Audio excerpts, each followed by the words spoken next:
अस्सलाम वालेकुम स्टूडेंट्स, क्या हाल चाल है। उम्मीद करता हूँ कि आप सब लोग खैरियत से होंगे। आज का जो पेपर है वो है इंग्लिश का 12वीं क्लास का ग्रुप 1 का और बोर्ड है सरगोदा का, जिसमें एमसीक्यूज़ दिए गए हैं। एमसीक्यूज़ बहुत ही ज़्यादा इंपॉर्टेंट्स, आपने इसमें से कोई भी मिस नहीं करना, बड़े अच्छे तरीके से इसकी तैयारी करनी है।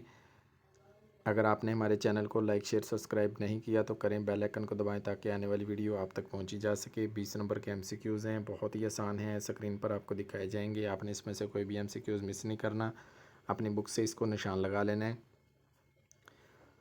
सबसे पहले एमसीक्यूज़ देखें, दूसरा देखें, तीसरा, चौथा, पाँचवा, छठा, सातवां, आठवां, नौवां, 10वां, 11वां, 12वां, 13वां, 14वां, 15वां, 16वां, 17वां, 18वां, 19वां और 20वां।